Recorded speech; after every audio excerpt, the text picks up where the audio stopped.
Ya, sekarang kita masuk pada bagian kita, itu tentang paleontologi. Paleontologi itu sebenarnya terdiri dari dua topik yang sangat relevan, yaitu paleozoologi dan paleobotani. Karena di sini kita akan pelajari hewan dan tumbuh-tumbuhan. Nah, dari hewan yang kita pelajari atau tumbuh-tumbuhan yang kita pelajari, itu berdasarkan ukurannya dapat dibagi atas dua kelompok, itu ukuran kecil dan ukuran besar.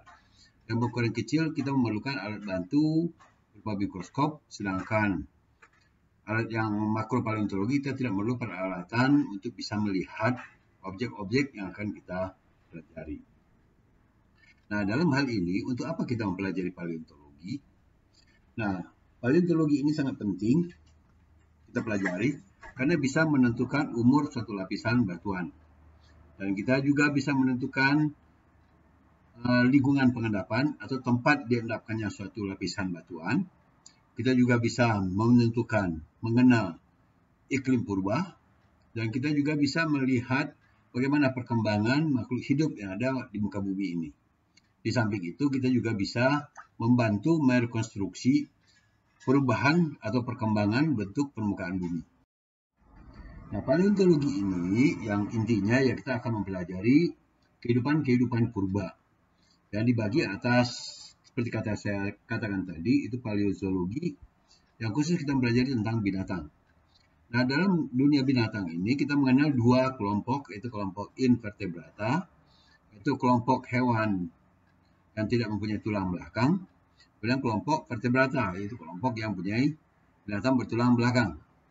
Nah, kemudian ada kelompok tumbuh-tumbuhan yang kita pelajari tentang fosil tumbuh-tumbuhan.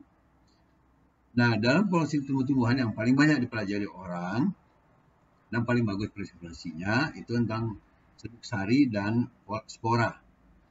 Nah, ini yang disebut sebagai ilmunya yang disebut sebagai palinologi. Walaupun sebenarnya ilmu palinologi ini termasuk pada mikropaleontologi karena objek yang dilihat itu sangat kecil. Tapi di samping palinologi ini juga ada kehidupan laut, binatang satu sel, tumbuh-tumbuhan satu sel seperti Acritarcha, Dinoflagellata, dan juga dipelajari sebagai fosil dari paleobotani. Nah, berdasarkan dari ukurannya tadi, mikropaleontologi ada ukuran yang kecil yang kita sebut kelompok mikropaleontologi. Nah, ada juga yang kelompok binatang yang contohnya seperti Foraminifera, Radiolaria, Ctenozoa, Graptolid, banyak lagi yang lainnya. Nah, kalau untuk tumbuh-tumbuhannya disebut sebagai kelompok palinologi. Nah, objek yang kita pelajari dalam paleontologi ini adalah berupa fosil dari binatang, tumbuh-tumbuhan, bakteri, jamur, dan juga jejak. Ini contoh binatang yang besar, yang ukuran makro. Jadi kalau kita bisa menemukan fosilnya, kita akan gampang mengenal dan mengidentifikasinya. Juga kalau tumbuh-tumbuhan yang kita jumpai di sini, kalau batangnya kita jumpai, kita akan gampang mengenal tumbuh-tumbuhannya. Tapi kalau untuk spora dan serbuk sarinya, kita harus menggunakan alat bantu berupa mikroskop. Nah, ini contoh mikrofosil yang harus kita lihat dengan mikroskop. Misalnya contohnya, ini adalah satu contoh kokolid. Ukuran sangat kecil sekali. Jika kita tidak bisa melihat tanpa menggunakan bantuan.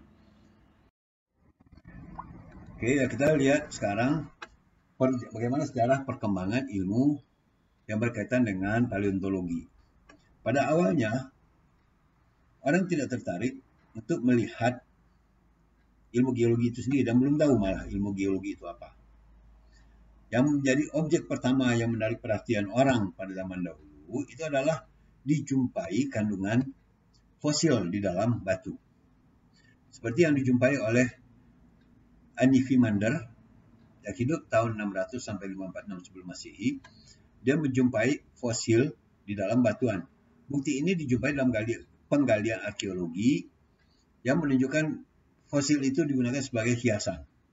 Begitu juga dengan Herodotus yang hidup pada tahun 484 sampai 426. Nah, barulah sedikit lebih maju Aristoteles, dia mulai melakukan pendeskripsian, penentuan jenis binatangnya apa.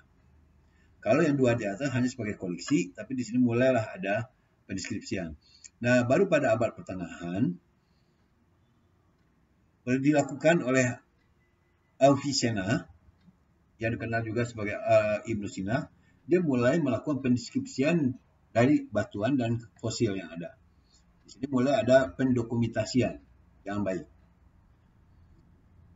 Kemudian baru abad ke-15 dan 16, Leonardo da Vinci menemukan fosil binatang laut di pegunungan Alpen. Nah, baru ilmu itu bertambah terus berkembang, mulailah orang mempelajari, dan terakhir kemudian diikuti oleh Steno yang hidup pada tahun 1638 sampai 1687. Dan dia melihat adanya perlapisan-perlapisan batuan dan kemudian mengembangkan suatu teori yang dikenal dengan prinsip Steno. Ada yang tahu prinsip Steno? Nah, kemudian dengan perkembangan zaman yang terus berkembang, baru Linnaeus pada tahun 1707 dia mengembangkan taksonomi untuk tumbuh-tumbuhan dan hewan, bagaimana cara menamakan. Kemudian baru James Hutton dia mengembangkan teori yang berkaitan dengan peristiwa yang terjadi. Dia mengatakan bahwa the present is the key to the past. Jadi apa yang terjadi sekarang juga terjadi pada masa lalu. Teorinya dikenal dengan teori uniformitarisme. Kemudian baru Cuvier yang dikenal juga sebagai bapak vertebrata. Nah, dia melihat perkembangan atau kepunahan dari binatang. Nah, dia mengembangkan suatu teori bahwa binatang-binatang masa lampau itu mati atau punah disebabkan ada suatu peristiwa katastrofis.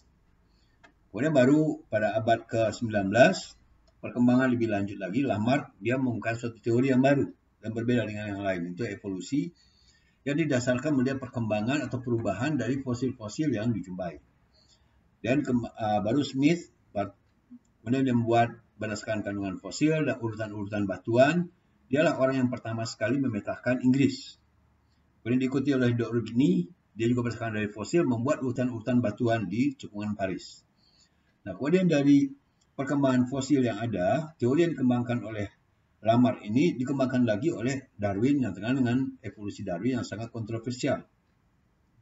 Nah, barulah perhatian orang lebih mendetail berkaitan setelah pada abad ke-20 kecenderungan untuk mencari nilai ekonominya. Mulailah orang melakukan eksplorasi minyak bumi, batu bara, dan mineral ekonomi yang bisa dimanfaatkan dari segi keekonomiannya.